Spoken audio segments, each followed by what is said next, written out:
So hello guys welcome back to my YouTube channel Odisha e-learning को आपण मानक स्वागत करुच्ची। तो आपण माने जानिथिबे ओडिशा पुलिस रो एक बड़ खबर आम पाखरे आसी पहुंची। ये खबर निहाती आपण मानक खुशी दब।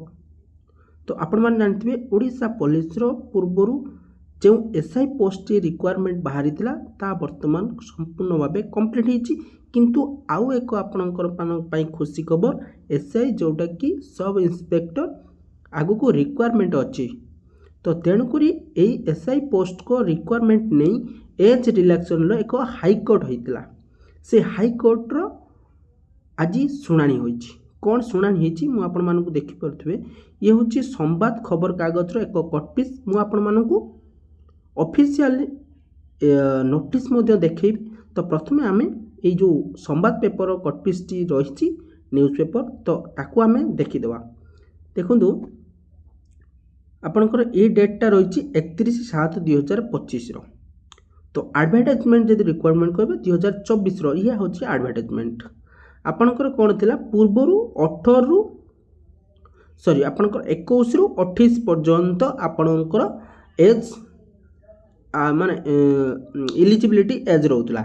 किंतु वर्तमान से इलिजिबिलिटी जो 18 थिला सेटा को 3 वर्ष पुनी एक्सटेंड कराला मतलब एज रिलैक्सेशन कराला माने हाई कोर्ट भी ग्रांटेड करि देछि। तो आपण माने देखि पारिबे ए जगह रे। तो हाई कोर्ट जो ग्रांटेड करिछि तो को डेट रे करछि एवं केते रिलैक्सेशन करछि से डिटेल्स म आपण मानकू एठी देखे देबी। देखंतु honourable high court of Odisha ये हूँ हाई कोर्ट ओडिशार कौन नोटिस 3 वर्ष आपण मानकू एज रिलैक्सेशन करिछि।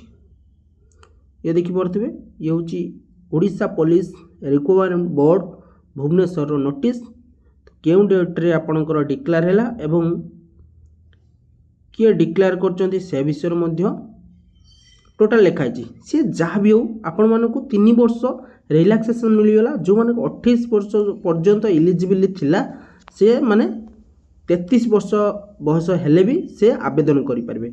सबुठु बड़ इंपोर्टेंट केबे आवेदन होबो एवं अप्लाई डेट कोन रहिछि से विषय आसंतु जानिबा। तो ये होछि देखि परथबे ओडिशा पुलिस रिक्वायरमेंट बोर्ड रो भुवनेश्वर।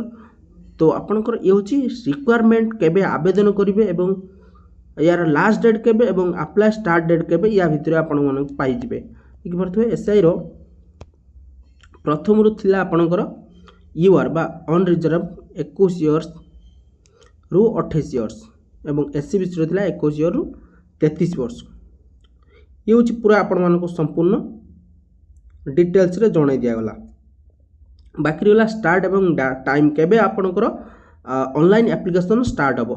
तो एडी आपण माने देखि परथुवे तो संपूर्ण भाव मेंशन कर दिया जायछि अगस्त 6 दिन 10टा ठारू आवेदन आरंभ हेबो एवं शेष अगस्त 15 तारिख 10टा PM माने राति रे सरी जबो। तेणु बहुत कम टाइम हमको देइछि आवेदन करिया पई।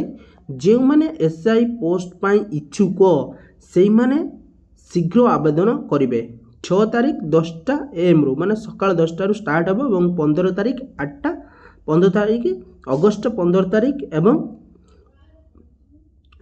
राति 10टा रे यार एंड हो जो माने लास्ट डेट हो। तेणु जो माने एसआई पोस्ट पई आवेदन करिया पई इच्छुक अछंती से माने पढ़ा पढ़ी लागिबा सहित एवं ए डेट को मेंशन बा लेखिकी रखंतु।